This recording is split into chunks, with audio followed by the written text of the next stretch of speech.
kecuali apa yang kau perintahkan kepada aku. Sembahlah Allah Tuhanku dan Tuhanmu. Dan Terus? simak ya, simak. Dan adalah aku menjadi saksi terhadap mereka. Selama aku berada di antara mereka, maka simak ya, maka setelah engkau wafatkan aku, engkaulah yang menguasai mereka dan engkau adalah maha menyaksikan atas segala sesuatu. Terus Pertanyaan saya Juma. Oke, pertanyaan saya, dengarkan. Ya. Di sini kan dengan jelas. Maka selama aku berada di antara mereka, maka setelah engkau wafatkan aku, engkaulah yang menguasai mereka dan engkau adalah maha menyaksikan atas segala sesuatu. Pertanyaan saya, Isa sudah wafat atau belum? Nabi Isa sudah diangkat. Saya tanya, Isa sudah wafat atau belum? Belum. Oke, belum. Berarti yang mengawasi manusia sekarang siapa? Allah Subhanahu wa Ta'ala. Dengar. Maka setelah engkau wafatkan aku, engkaulah yang mengawasi mereka. Yes.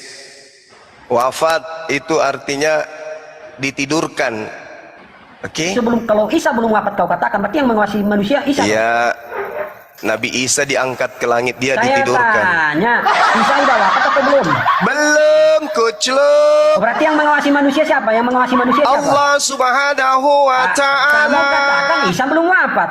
Kan dengar, di ayatmu ini mengatakan ini manusianya. Dengar dulu, ini manusia. Di sini ayatmu berkata kucluk. Dengar dulu kucluk, dengar dulu.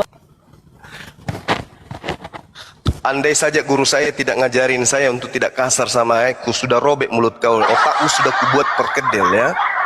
Ya. Kau dengarkan, yang diawasi ini makhluk di langit atau makhluk di bumi? Nabi Isa sudah tidak ada di bumi. Dia sudah ada di langit. Sedangkan yang dimaksud diawasi di sini adalah makhluk di bumi. Yang mengawasi makhluk di bumi itu adalah Allah, bukan Nabi Isa. Nabi Isa sudah dimensi beda dia sudah alam yang berbeda dengan manusia. Ketika Nabi Isa diangkat ke langit, maka yang mengawasi manusia di atas muka bumi, dalam hal ini murid-muridnya angkatan pertama, adalah Allah pencipta langit dan bumi. Itulah yang mengawasi orang-orang. Kamu mau ngajarin saya? Kamu itu ilmunya apa mau ngajarin saya? Dengarkan saya, dengarkan saya. Ayatmu ini mengatakan kan setelah Isa diwafatkan. Dengarkan saya, makanya kalau kau bertanya. Kuculuk, baca ayatnya kuculuk. Iya, saya baca, oke. Yang sopan bicara ya. Yang sopan bicara ya. Ya. Saya. Yang sopan ya, dengarkan saya Bung ya. Orang tuamu itu makan babi. Mamamu makan babi. Oke? Sperma bapakmu itu adalah paduan inti daripada babi dan guguk, disemprotkan masuk ke rahim ibumu, lahirlah kau. Maka yang pantas disebut babi, binatang, itu kau. Jadi tolong sopan ya, sopan ya, sopan. Kalau kau suruh bapakmu onani, lalu kemudian diperiksa spermanya, itu syarat dengan apa? Saripati babi dan anjing. Itu yang disemprotkan masuk vagina ibumu sampai dia hamil, melahirkanlah kau. Jadi sopan kau ngomong, sopan, yang sopan, sopan ya kawan, bro, sopan ya, jangan sampai saya katakan kepadamu, hei anak babi sopan, jangan sampai bro ya, anak anjing yang sopan kau ya, jangan sampai, jangan jadi saya kasar, bung, jangan ajarin saya kasar, oke? Santai ya, Dari tadi. Iya, santai. Jangan ajarkan saya ngatain kamu anak babi. Oke, meskipun iya. Santai. Santai. Boleh kan? Nah, saya jelaskan sekarang. Makul tulahum illa ma amartani bi. Aku tidak pernah mengatakan kepada mereka illa ma amartani bi, kecuali apa yang engkau perintahkan kepadaku untuk aku katakan dan aku sampaikan. Yohanes 12 nomor 49. Aku tidak berkata-kata dari diriku sendiri. Apa yang aku katakan adalah apa yang engkau perintahkan untuk aku katakan dan aku sampaikan. Oke? Paham sampai situ? Sampai situ paham? Nah, ani abudullah rabbi wa rabbakum. Sembahlah Allah, Tuhanku dan Tuhanmu. Yohanes 4 nomor 22. Aku dan kalian menyembah apa yang kita kenal, mereka menyembah apa yang mereka tidak kenal. Ani ubudullah rabbi wa rabbakum. Oke? Sampai sini paham? Wa kuntu alaihim syahida ma dumtu fihim. Apa yang dikatakan di sana? Aku menjadi saksi terhadap mereka ketika saya masih ada di Yerusalem bersama-sama dengan mereka.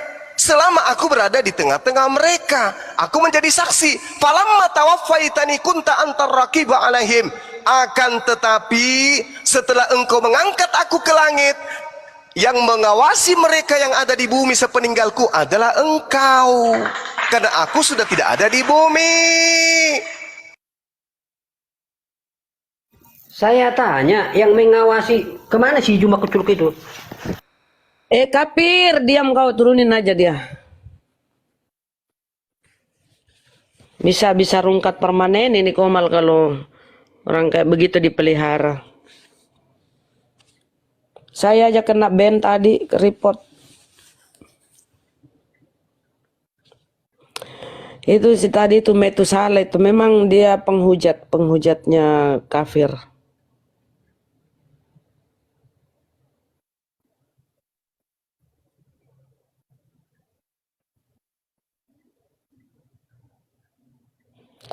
Loh,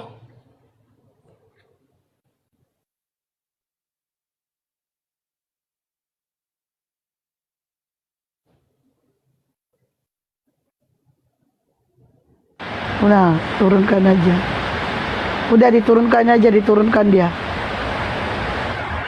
2 kali kena Bang Juma. Takutnya dia itu mancing-mancing supaya Bang Juma ini terus kena report. Nah, Anak-anak tadi, anak apa tadi itu? Udah pergi? aku turunkan Bang, nanti kena lagi aku nabang.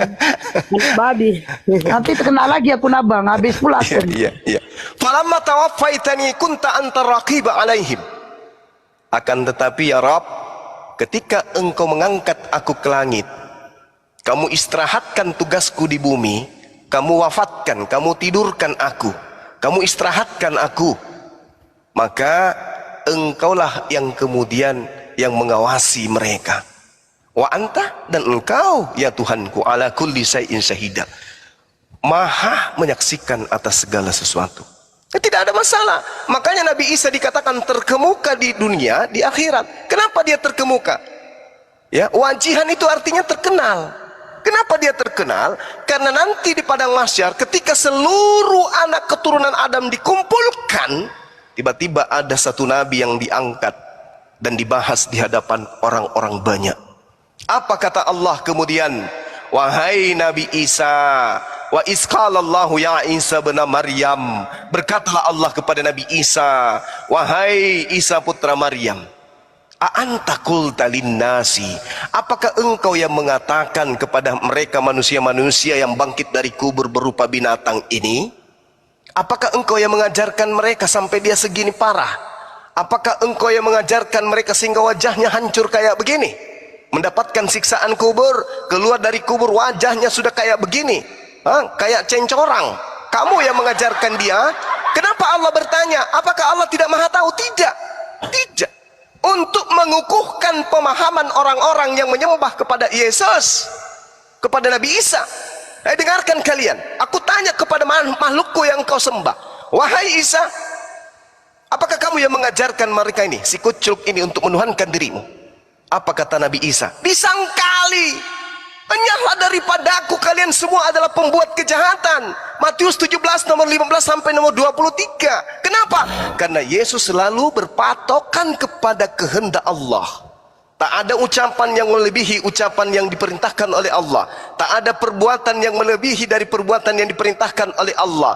Tak ada kehendak yang melampaui daripada kehendak di mana dia diutus oleh Allah. Makultu lahum illa ma amartani bi ani ubudullah rabbi wa rabbakum. Nabi Isa mengatakan, aku hanya mengajarkan kepada mereka, sembahlah Allah Tuhanku dan Tuhanmu. Bahkan bukan hanya kepada mereka, bahkan iblis sekalipun yang datang mencobaiku pada kala itu, aku perintahkan, wahai iblis, enyahlah daripada aku, karena ada tertulis engkau hanya menyembah, hanya kepada Allah saja engkau harus menyembah. Jadi di padang mahsyar nanti, orang-orang kafir ini diusir oleh Yesus, dipermalukan oleh Tuhan, dipermalukan. Al-Quran yang menarasikan itu dan Bible juga mengatakan itu. Coba kalau kita lihat Matius 7 nomor 15 sampai 23, siapa ini yang diusir? Adakah umat Islam diusir? Adakah orang Hindu yang diusir oleh Yesus? Tidak. Yang diusir justru yang mereka nyamar-nyamar sebagai pengikut. In kuntu qultu faqad alimta ta'lamu ma fi nafsi wa la a'lamu ma fi nafsi innaka anta 'allamul ghuyub. Itu kata Nabi Isa alaihissalam. Ketika aku diangkat, ketika aku masih bersama dengan mereka, aku yang menjadi saksi dengan mereka.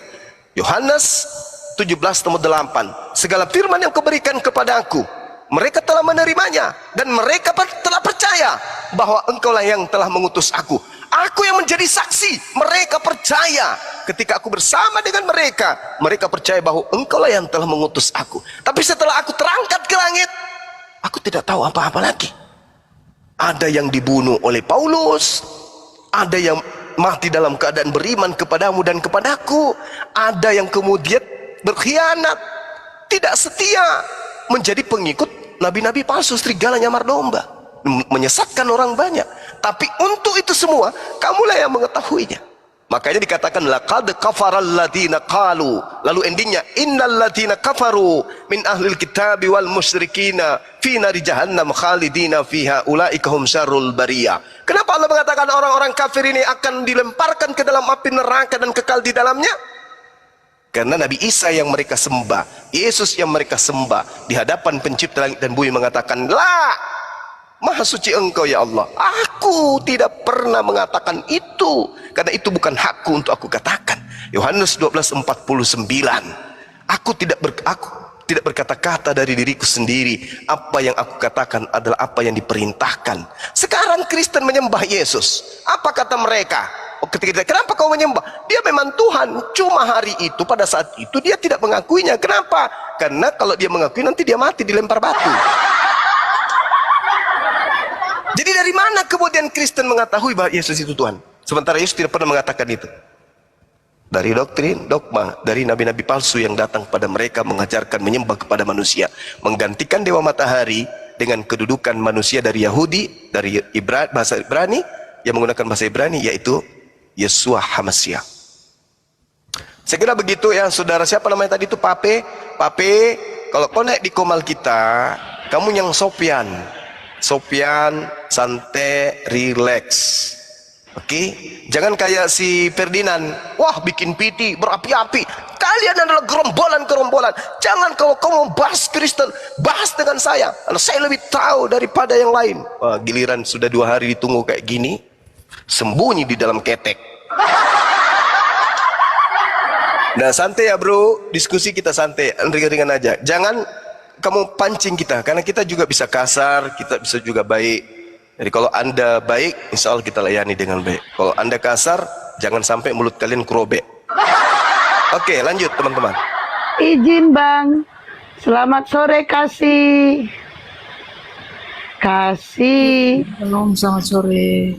Silakan, apa Anda mau nanggapi pernyataan Bang Juma atau mau bertanya? Silakan. Tidak, saya cuma mau bertanya aja.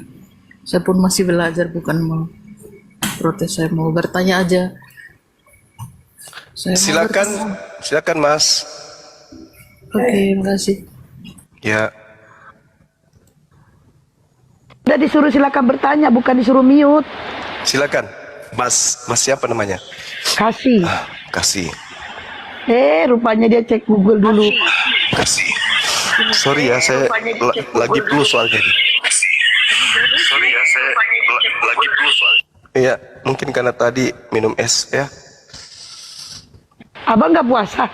Puasa? Tadi minum es kata abang. Lupa.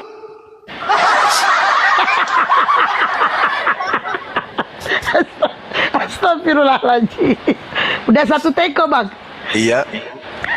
Sudah ada di tengah, mumpung ya kan? Itu namanya curang kalau 1 teko. Ayo. Mas kabur Kasih dia disuruh bertanya. Mandi. Teman-teman boleh dicoba. Nanti masuk ke warung bakso, makan yang kenyang, makan 2 mangkok, terus bilang, aku lupa puasa. Nggak usah yang kayak gitu, nggak usah. Jangan makan lah. Cuci muka aja pakai apa? Kuas Betawi.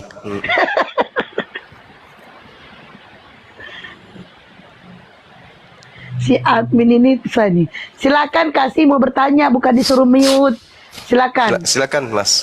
Oke, sebelum Perempuan ini bang, Hah? iya saya perempuan. perempuan. Oh, sorry. Tadi kupikir perempuan tadi, sorry. Sorry ya Allah ya kan. Astagfirullah. Lanjut. Oke, minta mau bertanya saja. Ya, silakan Mbak. Apa manfaat minum kencing unta? Sorry, maaf. Saya Oh ya, baik. belajar, saya mau bertanya aja. Iya, nggak apa-apa. Jadi secara sains kencing onta itu kemudian bisa menyembuhkan penyakit kanker. Dan yang perlu dipahami di sini adalah ketika ada perintah baginda Rasulullah Muhammad SAW untuk minum kencing onta, itu bukan untuk seluruh umat Islam, karena itu bukan suatu kaidah. Itu bukan satu kaidah, Mbak. Itu hanya berlaku kepada oknum yang ada pada masa itu. Karena pada masa itu cuacanya berkesesuaian dengan kencing onta sebagai antibiotik, dan orang yang datang itu juga sakit. Karena kenapa? Orang dari luar, dari kota yang dimana didatangi itu mengalami perubahan pancaroba, sehingga Rasulullah Muhammad SAW, karena belum ada kemudian obat kanker pada saat itu, belum ada obat yang bisa, belum ada dokter, belum ada rumah sakit, maka Rasulullah Muhammad SAW memerintahkan itu. Dan apa terjadi? Sembuh. Orang itu sembuh. Mbak. Nah, sehingga temuan sekarang ternyata secara ilmiah khasiat daripada minum urin atau air kencing onta itu ada. Cuman hadits itu masih banyak yang meragukan kesahihannya, kevalidannya. Itu yang pertama. Kedua, untuk apa kita minum kencing onta kalau sekarang obat-obatan sudah ada? Itu kan 1400 tahun silam. Sama seperti perintah bakar roti jelai di atas tai kering. Untuk apa? Mau diperhatikan yang kayak gitu? Kan tidak kan? Apalagi di dalam Bible juga ada makanlah taimu. Atau melihat orang yang ada di atas tembok makan tainya dan minum kencingnya sendiri. Mau diperhatikan? Kan tidak. Oke, seperti itu Mbak. Oke, terima kasih. Iya. Terima kasih. Iya. Nah, ini kalau secara sains ya, kita pernah membaca bagaimana kemudian temuan ilmuwan ya, itu di kisaran tahun 1920-an lah. Mereka kemudian meneliti kencing unta, ternyata di situ ada efek antibiotik yang kemudian bermanfaat untuk mematikan racun, mencegah diare, mencegah tipes dan lain-lain. Dan ternyata kan diare sekarang ada obatnya tuh, tipes sekarang juga ada obatnya. Jadi ngapain lagi kita minum kencing onta? Sedangkan perintah minum kencing onta itu hanya kepada orang yang ada pada masa itu, bukan yang ada di Indonesia, cuman pada tempatnya. Dan itu 1400 tahun silam. Salahnya kemudian orang-orang yang ingin mencari celah Islam, gimana caranya dia menjatuhkan Islam ini? Dia bawalah data-data itu kemudian sebagai analisis hasil penelitian mereka bahwa ini adalah alat untuk menghujat Islam. Padahal ternyata apa? Melalui studi-studi, melalui penelitian, ternyata kencing onta pun itu memiliki manfaat. Yang salah kalau cuaca yang ada di Indonesia beda dengan cuaca yang ada di padang gurun, dipakai untuk mengobati orang yang diare dan seterusnya, minum kencing onta. Islam itu tidak begitu. Begitu Mbak. Sama seperti yang tadi, bakarlah rotimu di atas tai kering. Itu juga bahaya juga itu kalau dipraktekkan sekarang. Gitu ya. Oke, Mbak Kasih, silakan bertanya lagi. Oke, itu aja. Terima kasih banyak Bang Juma sama semuanya. Makasih. Iya, makasih. Sama-sama. Sama-sama. Oke, pasien selanjutnya silakan. Bro admin, ada pasien yang kesekian, tapi dari tadi ada jadi berhala. Biar beliau mau belajar itu, biar dia duduk di situ. Udah berapa tahun bang belajar gak tobat-tobat? Ya, namanya juga hidayah. Bisa jadi nanti kena hidayah kalau matanya sudah kena penyakit mekanu. Gulala. Udah mulai rabun, maksudnya rabun. Yang putih hitamnya udah tertutup putih. Nah itu sudah mulai, wah ternyata saya di ajang kematian. Kan gitu. Ini juga bang pasien yang gak ada sembuh-sembuhnya bang. Nah, kalau ini pasien saya ini yang sok pintar ini. Paling pintar memang di antara semua muridku ini dia.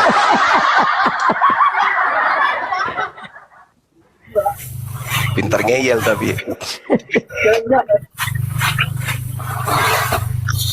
Halo Bang Juma. Halo juga. Oh ya, gini Bang Juma. Tadi Gimana? Anda mengatakan bahwa kencing onta itu diminum hanya untuk orang yang dahulu. Coba tunjukkan dalilnya Bang, di mana itu kira-kira? Ya itu kisah itu kisah loh. Kisah apa Bang? Kisah itu. Iya, maksud saya gini loh Bang. Itu Abang yang kisah. mengatakan. Itu kisah Iya. atau bukan? Ketanya dulu. Itu kisah Maksud atau apa? bukan? Seperti apa? Itu kan perkataan Nabi kan? Iya, tapi itu kan kisah. Ya, Cerita perkataan itu Nabi. sebuah cerita, cerita. sebuah kisah pada Jadi waktu itu nggak itu. betul. Kan Berarti itu bukan nggak betul, diperintahkan. Itu loh. cerita, kok nggak betul pula? Jadi meskipun itu sebuah kisah, tapi itu kan betul ya kan Bang? Bahwa minum kencing Iya, itu. Ya. itu diriwayatkan oleh Ahmad. Nabi memerintahkan kepada orang tersebut untuk minum kencing onta dan susu onta. Apa masalahnya? Apa Karena masalahnya? Itu hanya untuk orang terdahulu. Kalau sekarang enggak. Bukan hanya untuk orang terdahulu, hanya oknum saja. Oknum saja, bukan semua orang Arab pada masa itu cuma oknum saja. Jadi perkataan Nabi itu hanya untuk sebagian orang gitu Mas. Iya, hanya untuk orang tersebut. Itu kan diriwayatkan dari Anas bin Malik itu. Hah? Jadi ada satu orang dari Uraina datang kepada Rasulullah. Mereka kemudian orang-orang ini kemudian bercerita tentang penyakit yang ada di Madinah, sehingga mereka kemudian tidak suka tinggal di Madinah. Maka Nabi ya menyuruh mereka untuk mencari onta dan meminum air seni onta dan susunya. Mereka kemudian berangkat mencari onta. Setelah mereka sembuh dari penyakitnya, mereka malah membunuh gembala-gembala onta ini. Mereka sembuh dari penyakit itu. Mereka sembuh. Tak ada masalah di situ. Sama kedudukannya perintah bakarlah roti jelai di atas tai kering manusia. Nah, gimana itu? Bisa enggak Anda praktikkan sekarang Anda bakar roti di atas tai? Sama itu Bang. Nah, itu boleh kau coba kebenaran. Gurih tuh, bedanya? gurih nyoy. Cobalah. Tunggu dulu. Bedanya? Santai ya. Begini, kalau kencing onta itu kan disuruh Nabi diminum untuk menjadi obat, betul atau enggak? Itu dulu. Iya, karena orang itu sakit. Pada saat itu dia datang sakit. Nah, Jadi ternyata sekarang itu enggak berarti sekarang itu enggak berlaku lagi ya, Bang? itu kan kisah. Anda ngerti nggak? Inilah kalau saya dialog dengan orang yang pintar. Ginilah. Orang pintar itu begitu.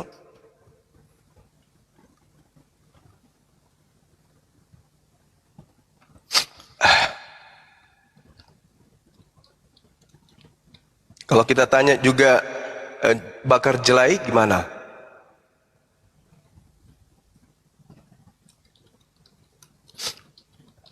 Aduh, Beda yang di Markus itu, Gurunda. Disuruh minum racun, tuh suruh minum racun kebenaran tuh di Markus. Perintah itu racun, minum maka dulu itu racun. Untuk menguji imanmu, minum kau racun dulu kebenaran nah. Di Markus, itu perintah itu. Minum racun tidak akan binasa. Ayolah tes dulu. Iya, saya Cyanida tadi ya. bertanya onta itu dulu. Nanti kita bahas lagi tuh, gitu maksud saya. Jadi saya sekarang bertanya, berarti minum kencing onta untuk obat tidak berlaku lagi untuk sekarang ya? iya. Anda ngerti nggak bahwa itu cerita, itu kisah, gitu loh. Itu kisah loh. Sama seperti penyaliban Yesus. Bisa nggak orang sekarang disalib? Karena ada tertulis di Bible. Itu kisah. Kenapa sih tumpul kali? Tumpul kali otaknya ini. Oten. Tumpul. Yang harusnya Anda pertanyakan, kenapa Rasulullah mengajarkan itu? Pertama, pada saat itu belum ada obat-obatan, belum ada apotek, belum ada dokter.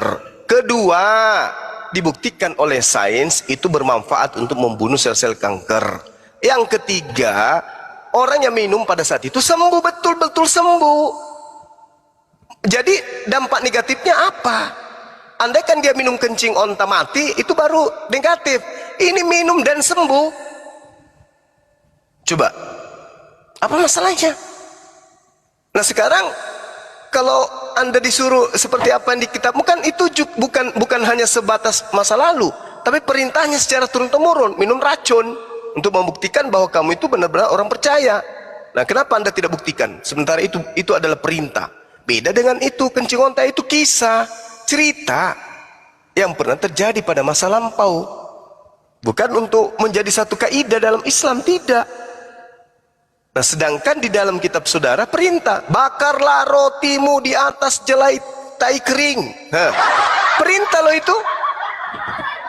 Minumlah racun, meskipun mereka minum racun, mereka tidak akan mati. Nah, coba minum racun, kasih patok di rumah dengan ular kobra. Itu perintah loh itu. Kenapa Anda tidak praktekkan? Kenapa tajam ke Islam, tumpul ke agama sendiri? Kan aneh.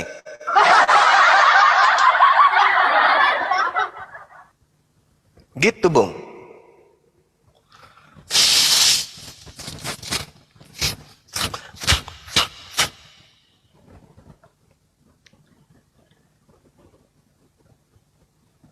Ada lagi?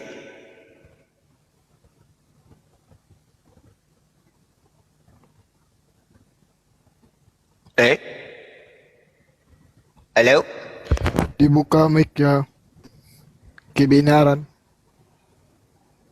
Halo? Anda selalu menekankan itu hanya sebuah kisah, berarti itu tidak berlaku lagi sampai sekarang ya Bang Zuma. Itu pertanyaan saya loh, Anda nggak jawab. Kalau itu perintah, seperti perintah sholat, perintah puasa, maka itu masih berlaku sampai akhir zaman. Itu bukan perintah. La haula wala quwata illa billah. Ada orang sakit datang kepada Rasulullah. Lalu Rasulullah perintahkan untuk meminum kencing onta dan susu onta. Begitu orang itu praktekkan, benar-benar sembuh. Dan ternyata penelitian sekarang ini, kencing onta itu dapat menyembuhkan penyakit hepatitis dan diabetes, penyakit gula dan juga penyakit hepatitis. Itu hasil daripada penelitian ilmuwan hari ini. Boleh ditunjukkan sumbernya Bang Zuma, datanya di mana itu? Di mana ya? Saya kita sampaikan ya. Intinya itu di situ. Kencing onta itu dapat menyembuhkan hepatitis dan diabetes. Banyak penyakit termasuk diare dan seterusnya gitu loh Bang. Maksud saya begini loh Bang, fakta utarakan hari ini itu sangat membantu loh, karena penyakit degeneratif seperti diabetes itu sampai sekarang obatnya Anda hari ini pernyataannya spektakuler dengan mengatakan bahwa kencing onta itu bisa mengobati diabetes.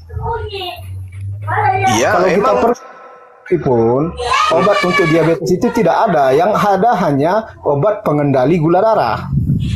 ya itulah maksudnya. Artinya kencing onta itu bisa mengendalikan kadar gula darah seseorang. Ya itu buktinya yang terjadi.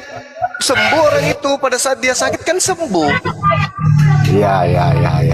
Berarti kita berani mengambil satu pernyataannya Bang Zuma bahwa kencing onta itu adalah obat. Iya, betul. Oke. Ya, itu aja. Saya nggak mau apa-apa Bang Zuma. Saya hanya minta. Dan itu sudah dibuktikan kan? Orang itu Ya, menurut sembuh. Anda itu sudah dibuktikan. Karena saya belum melihat fakta sebenarnya. Tapi kalau Anda mengatakan itu sudah dibuktikan. Itulah yang oke, ku bilang, saudara. Anda itu tajam ke Islam, tumpul ke agama Anda. Kenapa Anda tidak minum racun? Nah itu perintah. Kenapa Anda tidak kemudian bakar roti di atas tai kering? Itu perintah. Kenapa? Sementara minum kencing onta itu bukan perintah, bukan syariat di Islam. Kalau di agama Anda minum racun itu adalah perintah dalam agama saudara. Bakarlah Oke, roti jelai bakarlah roti di atas tai kering. Kenapa Anda tidak lakukan? Sementara itu perintah. Ya, oke. Kalau itu sebenarnya bukan sebuah perintah, Bang Juma. Perintahnya jelas Begini, sekali begini. perintahnya. Anda lihat itu adalah hukuman bagi orang Israel karena melanggar perintah Tuhan. Jadi hukumannya digantikan dengan memakan roti yang dibakar di atas kotoran. Kalau Anda lihat, jadi Anda nggak tahu sebenarnya. Kadang Anda Nah, membahas itu kalau giliran agama Anda bisa menyangkal. Perintahnya makanlah roti itu seperti roti jelai yang bundar, dan engkau harus membakarnya di atas kotoran manusia yang sudah kering di hadapan mereka. Yeskil 4. Ya, oke. Itu adalah pengganti hukuman bagi orang-orang Israel agar dia tidak dibuang. Jadi hukuman itu karena Allah itu adil di dalam Alkitab, makanya hukuman itu harus tetap dilakukan, tapi dengan penggantinya seperti itu untuk menajiskan orang-orang Israel pada saat itu agar menggantikan hukumannya dengan hukuman seperti itu. Karena kasih Tuhan itu sebenarnya, tapi Anda nggak memahami kan? Tidak ada di Begitu, situ. Bang Isma. Tidak ada itu seperti yang Anda narasikan itu, tidak ada ya. Iya, Anda hanya berasumsi. Tidak, itu yang kalau Anda baca, itulah keadaan sebenarnya. Jadi kalau meminum racun itu pun seperti itu juga, boleh Anda baca. Saya nggak perlu terangkan kepada saudara Juma. Anda kan tahu bahwa bukan seperti yang Anda utarakan. Loh, justru Anda yang mengada-ngada. Baca satu perikop itu, Yehezkiel 4 di situ. Mana ada kutukan di situ? Nggak ada. Justru dikatakan selanjutnya ambillah gandum, jelai, kacang merah besar, kacang merah kecil, jawan dan sekoi. Taruhlah dalam satu periuk dan masalah itu menjadi roti bagimu. Itulah makananmu selama engkau berbaring pada sisimu, yaitu 390 hari. Dan makananmu yang harus kau makan akan ditentukan timbangannya, yakni 20 shikal satu hari.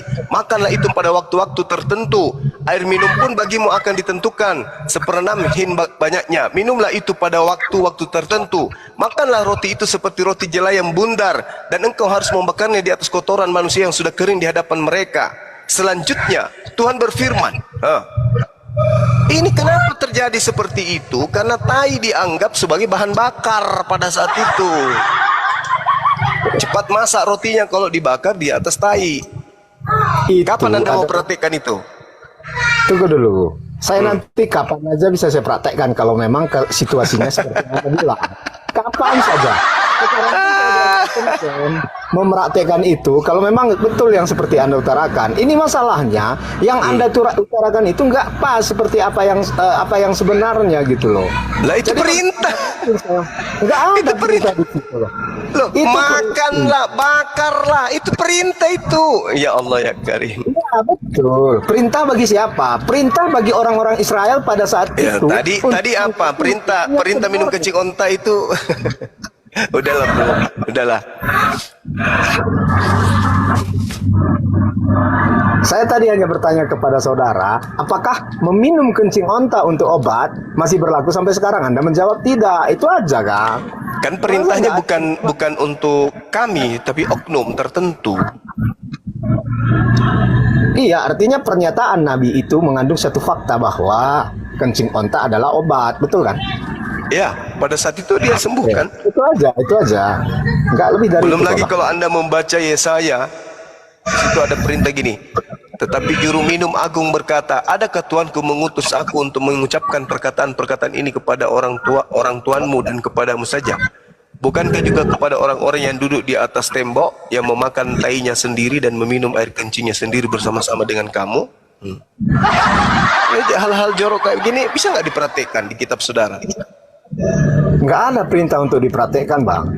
Ya itu dia makanya, kalau tidak ada perintah untuk diperhatikan, kenapa ditanya di Islam harus perhatikan minum kencing onta? Karena di situ mengandung suatu pernyataan yang fakta yang cukup baik, Bang Juma. Karena itu diklaim sebagai obat. Itu makanya saya bilang begitu. Kalau tadi kencing onta tidak diklaim sebagai obat, saya nggak akan menyuruh Anda mempraktekkan itu gitu loh. Buktinya orang itu sembuh. Ya itulah makanya saya bilang seperti yang Anda katakan tadi. Kalau memang itu sembuh, ya silahkan gunakan jadi obat. Gitu aja Bang Juma, nggak lebih kok. Lagian kalau dibandingkan Bung antara kencing onta dengan daging babi atau daging anjing, maaf ya, jauh lebih jorok anjing daripada kencing onta. Onta itu makan apa dia? Apa makan onta itu? Makanannya bukan yang corok-corok, dia tidak makan daging, dia cuma makan rumput-rumput. Ya, kalau sisi makanan betul. Kebenaran ini bisa kau jelaskan. Orang yang mau mati dikasih minuman keras. Berikanlah Coba ayat di atas. keras. Ayat di Nih, atas.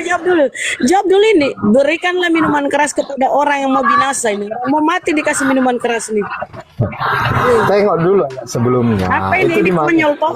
Nah, enggak, saya tanya. Ini di Bibelmu, orang yang mau mati dikasih minuman keras. Nih. Beri. Aduh, berisik kali kali. Berikanlah minuman keras berikanlah minuman keras itu kepada orang yang akan binasa. Wih, orang mau mati, orang mau tewas dikasih minuman keras ini. Kenapa ini? Perintah Bibelmu konyol ini nih. Ini perintah ini kawan, disuruh orang yang mau mati sekarat kasih minuman keras. Biar dia teler ya. Lucu-lucu perintah Bibelmu. Ini pelajari dulu Bibelmu ya, baru kau kritisi apa udah dikasih tahu itu kisah, itu sebuah cerita. Bukan perintah Amsal itu. itu sebenarnya. Nah, ini pelajari dulu nih. Kebenaran pelajari ini. Kenapa orang yang mau mati sekarat sudah dikasih minuman keras. Wah, parah nih. Kasih topi miring, kasih bir ya. Nah, kasih nih. Ini dulu kau telah apa namanya? Kau pelajari baik-baik ini dulu ya, baru kau kritis yang macam-macam. Walaupun kau jungkir balik mencari apa yang di Islam untuk mengkritis, nggak bisa bro. Ini di Bibelmu aja nih bertaburan ini ayat belum lagi disuruh minum racun nih. Orang yang mau tewas sekarat menghadapi maut disuruh minum minuman keras. Konyol nggak perintah Bibelmu nih? Ya konyol. Oke ya, silakan Deng, lanjut. Ini nasihat sehat itu. Kalau Amsal Anda buka Amsal. Ya? Nggak ada Amsal. Ini perintah. Berikanlah minuman keras. Ini kau pelajari. Berikanlah perintah ini loh. Berikanlah minuman keras itu begini. akan binasa. Nah, jangan dikerasin begitu Bu Rahmat. Tadi kan dia mengatakan begini. Bang Suma, saya pertanyakan itu karena ada perintah. Nah sekarang dibalik di Bible-mu ini juga perintah, kenapa nggak dilaksanakan? Gitu. Itu tadi udah dijelaskan peta. Itu kisah pada waktu itu memang ada yang sakit. Nah, cocok nih. Sekarang untuk mengkantar orang seperti itu kan cuma dia bilang, Bang Juma, saya cuma mempertanyakan karena kebenaran. Nah sekarang Bunda Rahma kan buka tuh. Dia katanya mengatakan tidak ada perintah-perintah itu di dalam kitab kami. Nah sekarang ada perintah itu. Nah, sekarang pertanyaan yang sama, apakah itu sekarang diberlakukan sampai dengan saat ini? Nah, berarti kemarin Uti waktu sekarat harus dikasih minuman ini ya. Sama dengan kitab nasihat itu. Nah sekarang kita pertanyaan yang balik, kita pertanyaan yang sama. Kamu kan mempertanyakan. Sekarang saya bertanya kepada Anda, apakah masih diberlakukan sampai sekarang dengan ayat ini? Itu kitab Amsal bro, tentang nasihat. Hah? Itu kitab Amsal. Anda mengerti nggak apa itu Amsal? Ini perintah loh. Ini perintah berikan keras itu kepada orang. Mau kita apapun namanya kan itu kata kalimatnya itu kan kata berikan. Kata berikan itu kan perintah. Tunggu dulu. Anda harus mencerna kitab Amsal itu berisi kebijaksanaan. Ada tunggu. Ini perintah. Nasihat orang tua. Ini. Jangan kita lawan dengan analisa begitu. Begini, kamu tadi kan mengatakan tidak memberikan kesempatan kepada Bang Juma untuk memberikan penjelasan. Kamu sudah diberikan penjelasan yang sedetail-detailnya. Kamu juga mengatakan masih berlaku sampai sekarang. Nah sekarang saya balik kepada Anda dengan kalimat-kalimat yang ada di kitab Anda. Itu nggak usah dikasih komentar. Nah sekarang pertanyaannya dijawab. Apakah sih masih diberlakukan sampai dengan sekarang? Iya, saya kan mengatakan itu Anda ambil dari kitab Amsal kan. Jadi kitab Amsal itu terdiri dari 31 bab yang berisi kata-kata mutiara dan nasihat. Begitu loh Bang. Itu Anda berdalil. Kan berdalil. Ya, Jadi namanya kita nasihat kan harus diikuti kalau nasihat. Baca dulu baik-baik deh. Baca baik-baik dulu. Kalau nasihat kan harus diikuti.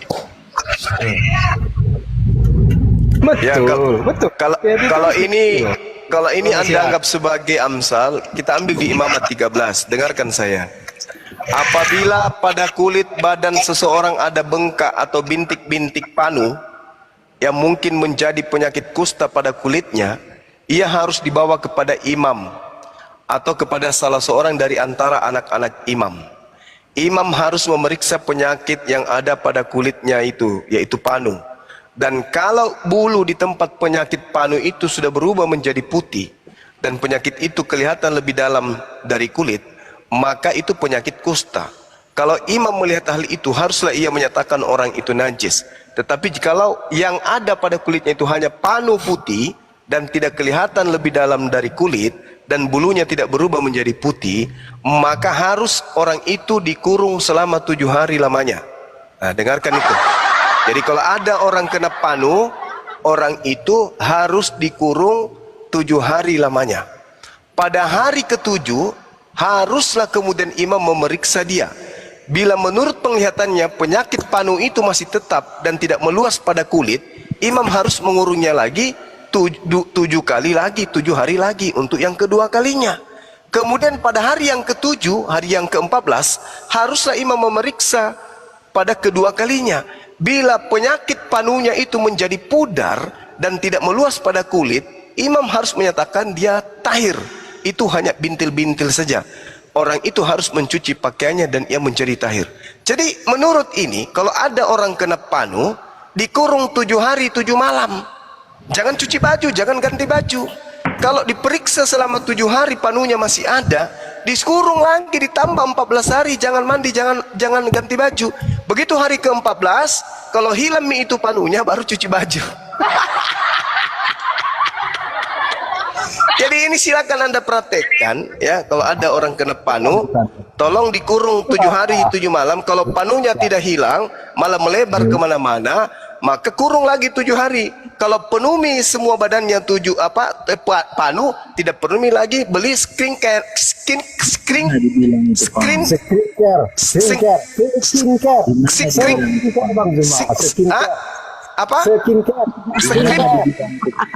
Susah kali lah. Serkiringken. Jadi kalau dia sudah penuh badannya panu, tidak perlu lagi sekringkren. Itu sudah suci katanya, sudah bersih dia. Disitulah Anda nampak nggak mengerti sedikit ayat Alkitab ya. Dari mana katakan saudara Juma itu panah? Bagian yang membahas tentang hukum-hukum Bang, izin bang, ganti aja bang. Ini Kaira Oten bagus bang, ganti aja bang. Ya bang, sepa aja ya bang. Sepa aja lah kok kebenaran. Sepa dulu kok sepa. Jadi penyakit panu dikurung 4 hari 14 hari 14 malam. Kalau panunya sudah melebar kemana-mana, tidak perlu lagi pakai Skincare. ya. Skincare bang, skincare biar kau buat kecantikan. Stiker saja.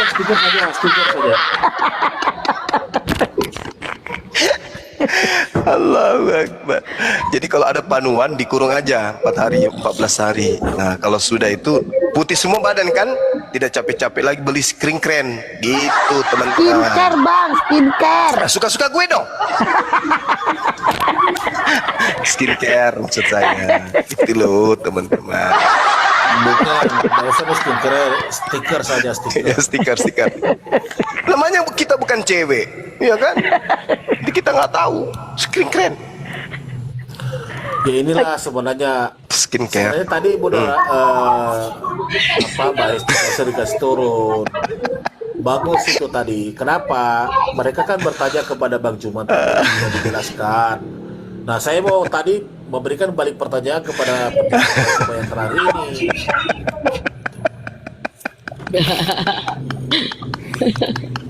Itu Bang Juma lagi ngobrol di sana. Bang, lama lagi puasa tempat kami bang. Tahan dulu bang. Saya ingat temanku yang kena panu peta lempu. Terus pakai skincare gitu. pakai daun galingkang. Oh. Aduh, kiti-kiti Belanda. Aduh, parah. Gimana ceritanya orang bisa sembuh dari penyakit panu? Orang nggak mandi dikurung lagi, nggak mandi, nggak ganti baju. Ditambah 14 hari ya tambah penuh lah matanya pun tumbuh panu, hilang biji mata hitamnya. Anda penuh niat tolong yang Bible kan. Makanya itu hukum Taurat hanya untuk Bani Israel dan hanya untuk pada zamannya. Kenapa? Karena ini tidak bisa dipraktekkan. Sekarang sudah ada Kalpanax, bisa diminum 1 sendok 1 hari. Aduh. Diolesi, bukan diminum. Oh iya, Dik. Cocok. Mati Miko dong. Gimana peta? Gimana peta? Galingkang. Galingkang itu Galingkang. Kiti-kiti Belanda. Gara-gara Ferdinand ini, si botak ini lama sekali ditunggu. Belum botak loh dia, Bang. Botak. Aku udah tahu kenapa dia digelari sempak merah. Aduh, lucu. Astagfirullah. Kaira, silakan Kaira. Bang. Saya kaget juga itu Ferdinand, orang kok tidak ada basic kesicinya, kalau tiba-tiba ini berani-berani gitu. Pansos, Bang, pansos kan sudah nggak laku. Kalau dia politik oke lah, toh. Tapi ini maklumi saja pansos dia. Rekening menipis. Ini juga lucu di 1 Korintus, kamu boleh makan segala sesuatu yang dijual di pasar daging. Jadi biar bantah makan kok. Tanpa mengadakan pemeriksaan. Aduh. Sudah media Bunda Rahma, pokoknya kalau panoang ki jama ki beli skincare. Skincare, Bang. Kasih panoang saja dirita, gampang itu. Skincare, Bang, skincare. Aduh, ini perempuan-perempuan sekarang yang tadinya hitam sekarang jadi putih pas saya ketemu, loh kok putih kali? Saya curiga mereka panoan ini, diperhatikan ini Imamat 13. Benarkah kalian dikurung? Pantasan di gunung-gunung itu habis daun galingkang. Siapa dulunya, Bang? Step Tenim, selamat sore, Step. Halo, selamat sore. Ya, silakan mau bertanya di luar atau kamu nanggapi pernyataan Bang Juma? Nanggapin aja dulu deh. Silakan. Ya tanggapin, bukan di mute, tanggapin. Oh, saya mau nanya dulu deh gini. Ya iya. Ayo. Katanya kan Nabi Muhammad tuh nabi terakhir. Apakah ada di Alkitab nubuatannya? Ada banyak berkejibun, Bang.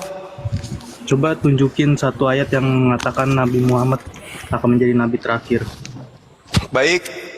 Kisah Para Rasul 3 nomor 22 sampai 23. Itu aja dulu.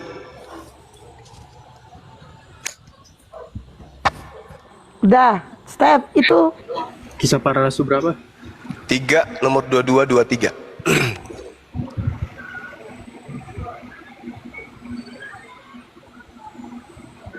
Yohanes 14:16 ya? Juga ya? Yohanes 14, 16, data 7 sampai 15, Bang. Tapi supaya tidak ini, biar dia Kisah Para Rasul 3 aja dulu, nomor 22 sampai 23.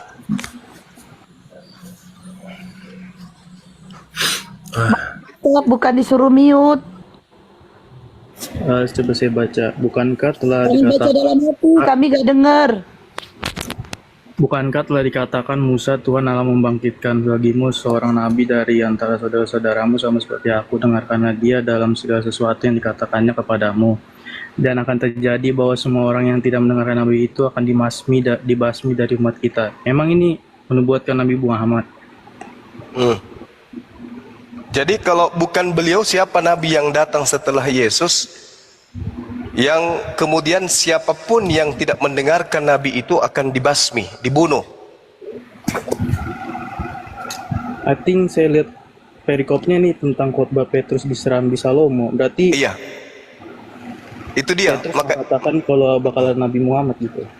Iya, makanya kita cari, Bang. Kita cari siapa dia yang ketika perintah Tuhan yang datang kepadanya disampaikan tapi ditolak, maka orang-orang yang membantah ajaran itu eksolotereu, dimatikan.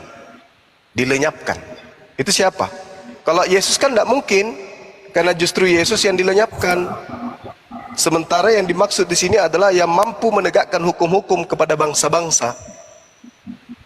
Dan akan terjadi, artinya ketika dikatakan akan terjadi, itu wajib terjadi. Berarti ada peperangan seperti yang dilakukan oleh Nabi Musa. Kan dikatakan ayat 22-nya, bukankah telah dituliskan kemudian dikatakan oleh Nabi Musa, Tuhan akan membangkitkan bagimu seorang nabi di antara saudara-saudaramu yang seperti aku. Dengarkanlah dia di dalam segala hal, segala sesuatu yang akan dikatakan nabi itu kepadamu. Dan akan terjadi, berarti ini harus terjadi nih. Akan terjadi itu bukan dongeng, bahwa semua orang yang tidak mendengarkan nabi itu akan dibasmi dari kita. Nah sekarang permasalahannya adalah, siapa setelah Nabi Musa yang kemudian sebagai nabi yang mirip Musa, yang sama seperti Musa, memimpin peperangan, membasmi musuh-musuhnya, membasmi orang-orang yang membantah perintah Tuhan yang datang kepadanya. Itu harus terjadi. Siapa kira-kira menurut saudara? Yesus nggak mungkin. Justru ketika Yesus datang mengajarkan firman Tuhan, justru dia yang dibantai, dia yang dihabisin. Arti ada oknum lain di luar Nabi Isa atau Yesus. Itu siapa, Bang? Tapi kalau saya baca di ayat 18, tetapi dengan jalan demikian Allah telah menggenapi apa yang telah difirmankannya dahulu dengan perantara nabi-nabinya, yaitu bahwa Mesias yang diutusnya harus menderita. Berarti di sini Bang Zuma setuju dong kalau Yesus harus menderita di kayu salib. Itu tidak ada kaitannya itu. Anda kan bertanya nih sama saya, di mana di dalam kitab Bible ada nubuat untuk Nabi Muhammad. Kan gitu. Nah, belum lagi ketika Yesus berpesan nih kepada Bani Israel di dalam Matius 21, kerajaan Allah akan diambil daripadamu dan akan diberikan kepada satu bangsa yang akan menghasilkan buah kerajaan itu. Nah ini siapa ini yang melanjutkan tongkat kerajaan yang diberikan kepada keturunan Bani Ishak? Ini siapa? Dan mana kerajaan itu? Dari buahnya kamu akan melihat. Nah, di Islam mengajarkan tauhid satu Tuhan. Islam mengajarkan menyembah kepada Tuhan yang Abraham, Ishak dan Yakub. Islam mengajarkan beriman kepada kitab Taurat, ke kitab Mazmur dan kepada kitab Injil. Dari buahnya, di dalam Yohanes 16:13, ketika ia datang, orang yang sama seperti Nabi Musa ini, dia akan memuliakan aku. Nah, di mana Nabi Isa atau Yesus itu dimuliakan? Kalau di Kristen tidak mungkin. Tidak mungkin. Karena di Kristen Yesus terkutuk, Yesus diludahin, Yesus ditonjok, Yesus ditampar, Yesus dibunuh. Semua hinaan itu tertuju kepada Yesus. Kalau di Kristen, kalau di Islam, dari sejak ibunya sampai dia dilahirkan, sampai caranya kembali meninggalkan dunia ini, semua serba bagus, semua serba dimuliakan. Menyebut namanya pun kami muliakan, Isa alaihi salam, atasnya damai sejahtera, kepadanya damai sejahtera. Itu jelas tuh. Siapa yang memuliakan? Hanya kami umat Islam. Kalau di Kristen, begitu berbicara mengenai Yesus, dia dikandung pada saat ibunya bertunangan, lahir di kandang binatang, kemudian mati diobok-obok sama orang kafir, orang-orang yang membenci dirinya, dikhianati oleh muridnya, mati secara terkutuk. Apakah itu dimuliakan? Tidak. Hanya di Islam. Terus gimana dengan kebangkitannya? Kalau berbicara mengenai kebangkitan, Bung, kebangkitan itu adalah tanda angkatan jahat, tanda orang yang tidak setia yang diberikan Yesus kepada orang Farisi dan Yahudi. Di dalam Matius 12 nomor 38, Yesus berkata, angkatan jahat dan orang tidak setia ini meminta satu tanda, dan tidak akan diberikan satu tanda pun kecuali tanda Yunus, yaitu kan itu bukan tanda, maksudnya kebangkitan secara langsung murid-muridnya melihat Yesus bangkit itu gimana ya? Di mana muridnya? Siapa murid yang melihat Yesus bangkit? Sebutkan satu orang yang melihat Yesus keluar dari kubur. Siapa? Satu orang aja. Kalau ada, saya meninggalkan ini komal, saya turun. Maksudnya ya nggak ngeliat dia keluar dari kubur, tapi nah itu dia. Dalam suatu ruangan kan tiba-tiba Yesus muncul. Nah itu dia. Kan sudah dikatakan oleh Yesus, angkatan jahat minta tanda, yaitu mati, bangkit pada hari ketiga. Berarti Bang Zuma setuju kalau Yesus bangkit dari kubur? Itu tanda untuk angkatan jahat. Saya nggak mau. Maksudnya gini loh, bangkit secara fisik. Loh, coba Anda baca dulu bro. Baca dulu Matius 12 deh. Dari Ya, data bacanya 38. Secara perikop dong, nggak bisa ngambil Oke, satu ayat kita baca. doang. Kita baca satu perikop. Mau satu perikop, mau satu baskom juga kita baca. Ya. Karena ini adalah angkatan jahat yang beriman kepada kebangkitan. Orang Yahudi tidak beriman, hanya orang Kristen, kami juga enggak. Pada waktu itu berkatalah beberapa ahli Taurat dan orang Farisi kepada Yesus, "Guru, kami ingin melihat suatu tanda darimu." Jawab Yesus kepada mereka, "Angkatan jahat." Anda ngerti nggak angkatan jahat? Matius 13 nomor 50. Angkatan jahat akan dilemparkan ke dalam api neraka. Oke? Angkatan yang jahat ini dan angkatan tidak setia ini menuntut suatu tanda, tetapi kepada mereka tidak akan diberi tanda selain tanda Yunus, sebab seperti Yunus tinggal di dalam perut ikan 3 hari 3 malam, demikian juga anak manusia. Anak manusia ini Yesus atau Ya, bukan? kalau yang Yunus, tahu saya itu Yunus juga mati ke dalam. Iya, Ini bukan berarti masalah sudah sama. matinya. Berarti Yunus juga dibangkitkan, bangkit dari kubur. Iya, ini kan tanda Yunus, ini tanda untuk angkatan jahat. Sekarang saya tanya, Yesus ini anak manusia atau bukan? Iya, anak manusia. Yudas anak manusia atau bukan? Iya. Oke. Nah di sini tidak dikatakan Yesus, cuma dikatakan sebab seperti Yunus 3 hari 3 malam dalam perut ikan, demikian juga anak manusia. Anak manusia ini bisa siapa aja kan? Anak manusia itu kan unik. Apa ketika Yesus mengatakan dia anak manusia itu merujuk pada nubuatan Nabi Daniel 7 ayat berapa saya lupa. Oh tidak Tentang bisa. Manusia. Nggak bisa. Nggak bisa. Kok nggak bisa? Itu kan merujuk nubuatan. Kenapa Daniel imam 7. besar? Kenapa imam Coba besar? buka dulu Daniel 7 ayat berapa? Tunggu. Ketika anak Saya manusia ngerti. memiliki Daniel otoritas. 7 nomor 4 saya ngerti. Saya paham. Saya udah tamat itu. Sekarang kalau itu betul, itu kan tuduhan orang Kristen. Itu adalah cocokologi orang Kristen terhadap Loh, kok Yesus. Yesus nih, saya kasih tahu deh, kan Yesus Silakan. menyebut dirinya anak manusia.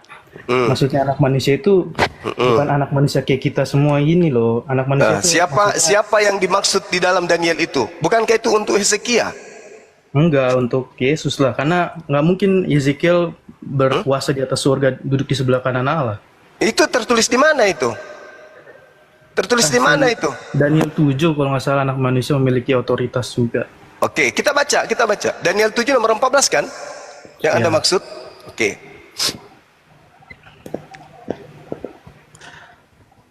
Lalu diberikan kepadanya kekuasaan dan kemuliaan dan kekuasaan sebagai raja. Yesus pernah jadi raja, Bang? Ya makanya itu orang-orang Farisi Dia pernah enggak? Jangan berasumsi. Kutanya dulu, Yesus pernah jadi raja? Ya enggak. Ya, enggak. Oke. Satu ya. Maka orang-orang dari segala bangsa, suku bangsa dan bahasa mengabdi kepadanya. Ini terjadi.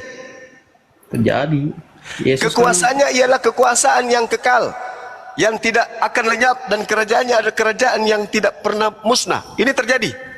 Iya sekarang gereja itu kerajaannya kita. Orang Bagus. itu kerajaan Allah. Itu asumsi atau apa? Itu bukan asumsi. Lalu? Itu apa ya? Di mana Yesus bisa Anda ajarkan ke saya kenal orang Kristen? Ya, orang Yesus saja bukan Kristen. Nah, kan bagus. Kristus. Bagus.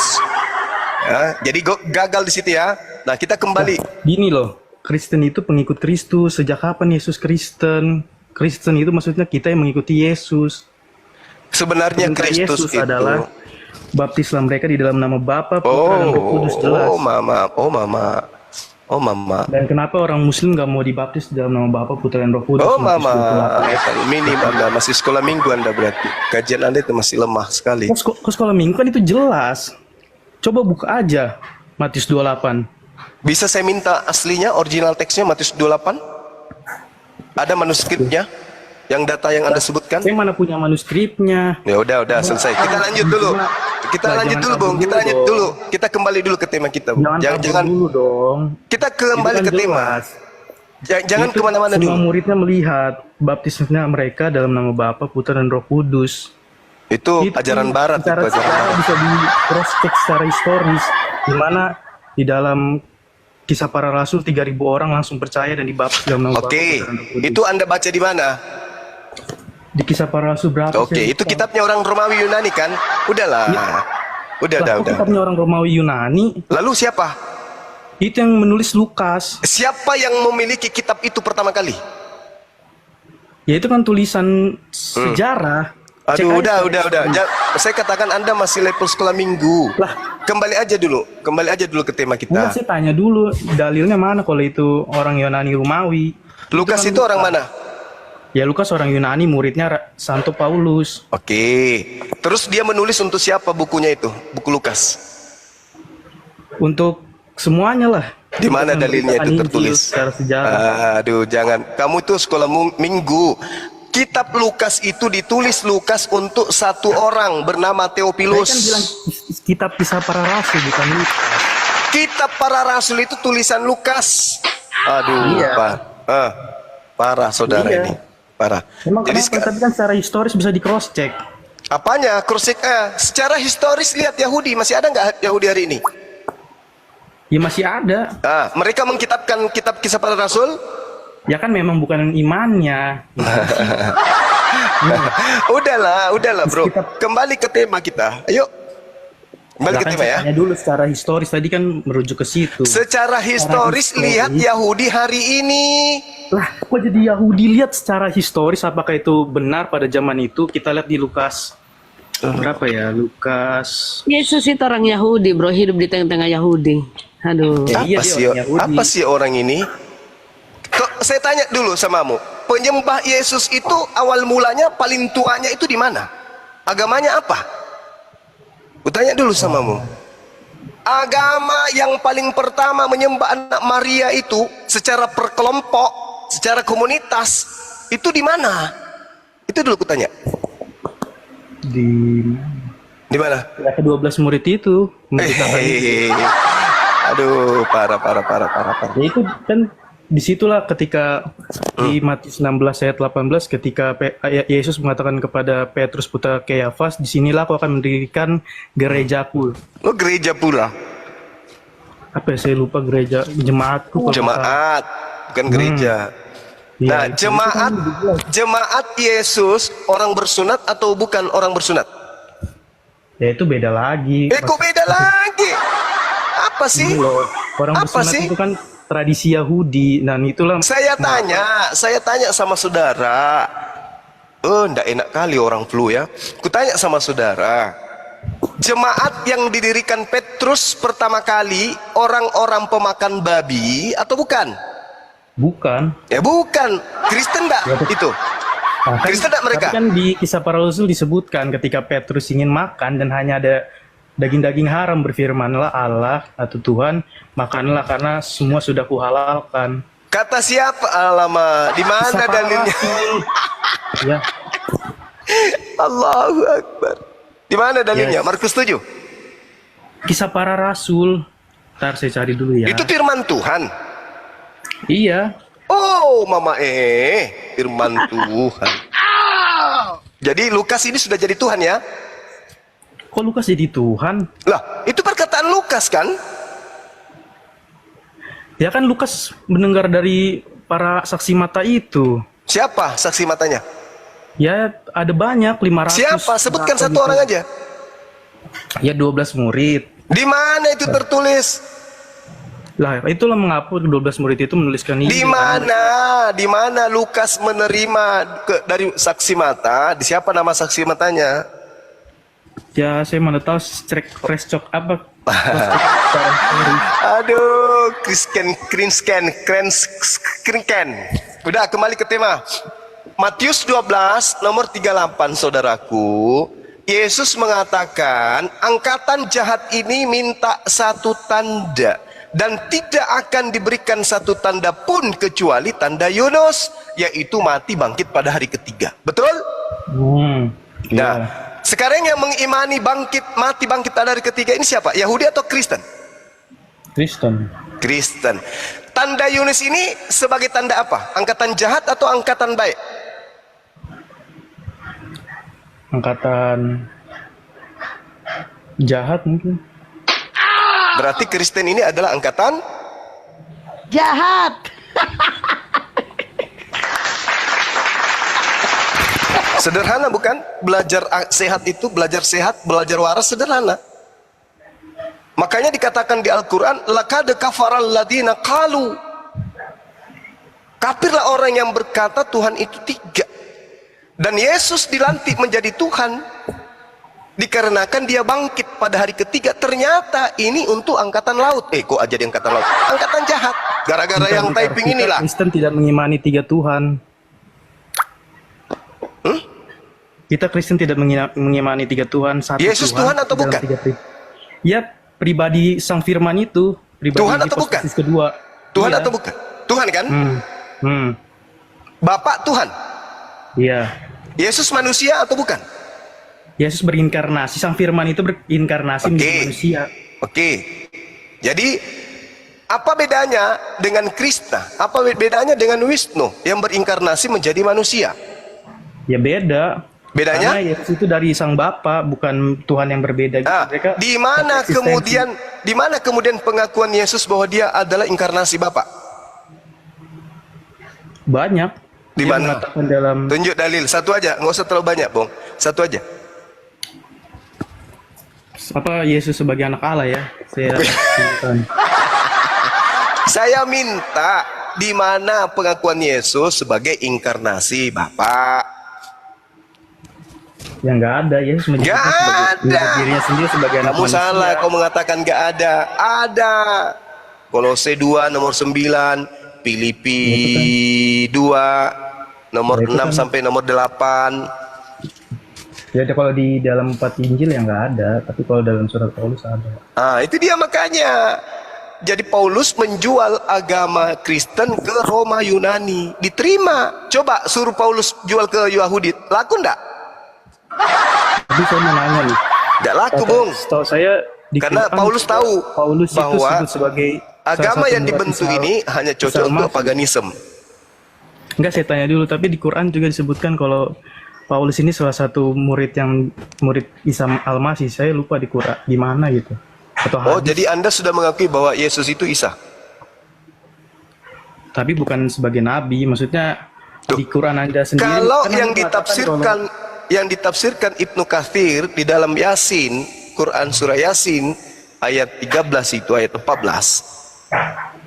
Ya. Itu jelas Nabi Isa mengutus murid untuk mengajarkan menyembah kepada Allah dan mengimani Isa Rasulullah. Sama enggak dengan ajaran Paulus? Ya beda. Beda. Tapi kan Berarti ya, Bulus mengatakan kalau Paulus juga salah satu murid yang apa ya bahasanya ya, salah satu murid yang bukan mengubah ajarannya lah gitu, ajaran Kristen. Bagaimana tidak, Bung? Tafsir yang dituliskan kemudian oleh Ibnu Katsir itu Anda hanya sepotong membacanya. Keterangan di bawahnya Anda tidak baca semua, atau hanya Anda mendengarkan dari orang. Di situ dikatakan bahwa Bulus ini adalah ibaratkan binatang yang ada di dalam api neraka. Itu catatannya, baca aja terus pakai menggunakan kitab gundul itu. Hanya orang-orang di antara kalian yang ingin menyesatkan kalian, seperti Ibu Uti almarhum, mencoba untuk mengutip dari Faith Freedom bahwa ini loh ternyata di situ dikatakan Bulus. Nah sekarang sejak kapan huruf B itu kemudian bisa berubah menjadi P? Bulus. Dan di situ catatannya lengkap. Jadi susah untuk kalaupun Anda memaksakan Bulus yang dimaksud itu Paulus, di situ Bulus dia mengatakan Nabi Isa adalah Rasulullah, Rasul utusan Allah. Boleh saya Aduh. bantu, Bang? Oke, saya terima. Itu kan menurut perspektif Muslim. Ya, kembali ke Matius 12 tanda Yunus. hanya ada di dalam iman Kristen. Kenapa dikatakan angkatan tidak setia ini? Karena pendiri-pendiri Kristen itu ada yang dari orang Farisi, seperti Paulus ngaku orang Farisi. Dia tidak setia terhadap ajaran Tuhan. Dia menggantikan ajaran Tuhan dengan ajarannya sendiri. Dari mana itu Apanya? dalilnya? Dalilnya sangat jelas kan, Matius 12. Oke, dikatakan angkatan yang tidak setia ini menuntut satu tanda. Paulus tidak setia kepada Taurat, kepada Tuhan. Ya karena Taurat sudah digenapi. Ah, itu tepuk tangan dulu. Tidak setia kalian. Sementara Yesus mengatakan di dalam Lukas 16:17, menurut penelitian Lukas, bahwa Yesus pernah berkata, lebih mudah langit dan bumi lenyap daripada setitik hukum Taurat itu batal. Artinya menurut Yesus harus sampai kiamat Taurat itu harus dipertahankan. Kemudian di dalam Ulangan Keluaran 31, Sabat itu adalah perjanjian kekal untuk selama-lamanya. Imamat 11 nomor 7, haramnya babi itu untuk selama-lamanya. Apalagi Kejadian 17 nomor 7 nomor 8, sunat itu adalah perjanjian kekal. Yang namanya kekal tak pernah berhenti.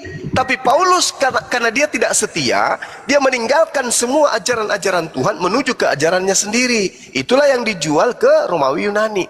Makanya dia mengatakan di dalam Galatia 1 nomor 16, aku diutus untuk menjadi rasul kepada non-Yahudi. Di dalam Galatia 2 nomor 8, aku diutus menjadi rasul kepada orang-orang yang tidak bersunat. Jadi dia adalah angkatan yang tidak setia. Ibrani 6 nomor 1, marilah kita meninggalkan hukum-hukum Tuhan.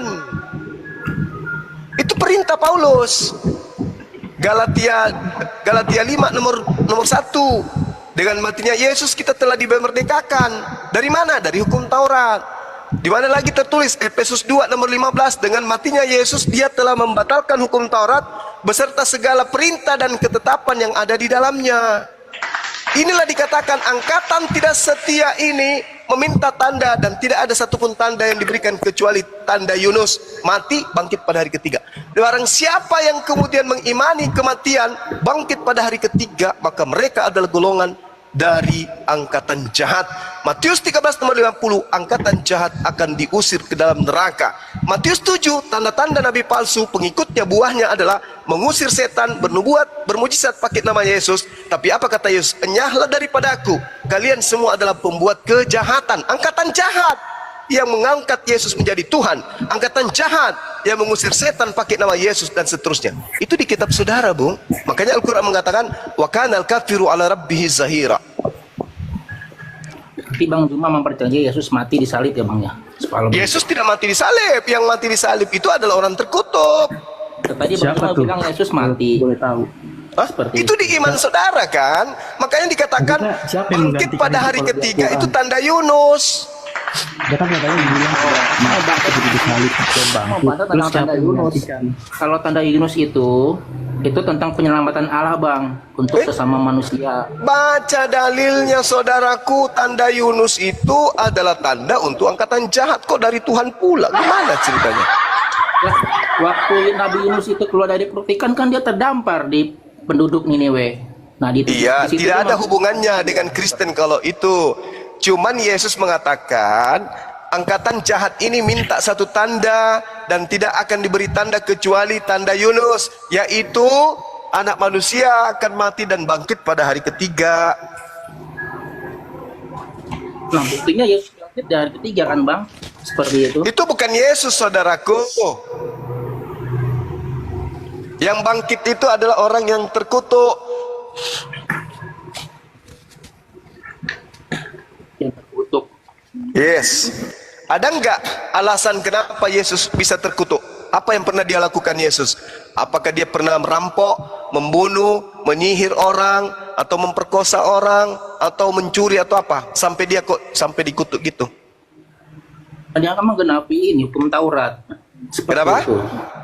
Karena dia kan menggenapi hukum Taurat. Mati meja. Justru kalau dia menggenapi hukum Taurat, Keluaran 20 3 nomor 7, jangan kau membunuh orang benar, jangan kau membunuh orang yang tidak bersalah. Itu hukum Taurat itu. Yesus mengatakan dalam Lukas 24:44, harus digenapi semua yang tertulis tentang aku di dalam kitab Taurat. Keluaran 23 nomor 7, jangan kau membunuh orang yang tidak bersalah, jangan kau membunuh orang yang benar, sebab aku Tuhan tidak akan membenarkan orang yang bersalah. Aku Jadi baca, kalau aku baca pribadi seperti itu, kita mulainya Kristen itu pengikut Kristus, dan awalnya itu Yesus itu turun ke bumi itu Pengikut dia tidak Kristus. sama Kristen seperti Di itu. mana, Kalau Bang? kita pribadi, Saudara, pengertian Yesus, Kristen, Bang. oke, pengertian Kristen, oke. Ini Saya ingin, bukan bawa agama seperti Ya, itu. oke. Anak Kristen dulu. Anda percaya tidak kalau menurut Yesus, nasihat Yesus kepada murid-muridnya Bani Israel, akan datang penyamar-penyamar yang adalah serigala nyamar domba? Anda percaya nggak itu? Percaya itu Nabi Muhammad. Oke, kalau itu menurut saudara ya. Nah sekarang mari kita lihat bagaimana caranya kemudian orang di luar Yahudi menyamar seperti Yahudi. Apakah mempraktekkan ajaran Islam atau mempraktekkan ajaran Kristen? Coba. Bagaimana caranya orang di luar Yahudi ngaku-ngaku sebagai pengikut Yahudi? Menjadi Kristen atau menjadi Islam? Kan ada yang menyamar nih. Yang namanya menyamar, menyamanyamakan diri.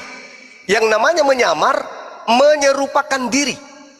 Kami, Al-Quran kami, tidak ada kitabnya Yahudi kami pakai. Kami tutupi Al-Quran, lalu kami katakan perjanjian lama kitabnya Yahudi, supaya kami menyamanyamakan diri dengan Yahudi. Saya tanya kepada saudara, kenapa ada kitabnya Yahudi di kitab Anda? Nempel. Untuk supaya Anda juga ada karakter Yahudi, Bang. untuk menyamanyamakan diri Anda dengan Yahudi, atau untuk membedakan antara Anda dengan Yahudi? Ya, yang begini saya jawabnya. Yang pertama nih, dari Al-Quran sendiri juga banyak, Bang, karangan dari Yahudi seperti itu. Nah, kalau seandainya jadi Bang Zuma pilihan itu, ya itu menyamakan tentang Yahudi. Oh enggak, Seperti Al-Quran hanya menarasikan Taurat diberikan kepada Yahudi, oke? Injil diberikan kepada Nasrani, Mazmur diberikan kepada Daud. Itu yang dinarasikan Al-Quran. Tapi kalau di agama Anda, benar-benar Tauratnya, kitab tanahnya ada di agama Anda. Untuk apa? Untuk supaya kalian beda dengan Yahudi, atau untuk menyamar-nyamakan, menyamar-nyamar Yahudi? Waspadalah, kata Yesus, terhadap serigala yang nyamar seperti domba yang datang kepadamu. Sekarang pertanyaan saya, siapa yang menyamar-nyamakan dirinya dengan Yahudi? Islam atau Kristen? Kristen. Ya, bagus, Anda jujur. Ikutin arus ya. Nah, Kristen. Jadi murid-murid Yesus harus waspada kepada siapa?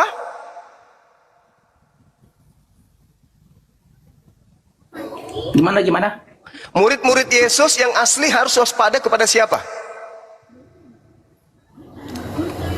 Kepada nabi-nabi palsu, bukan? Yang tadi yang menyamar-nyamar tadi itu, yang menyamar-nyamakan dirinya dengan Yahudi, siapa?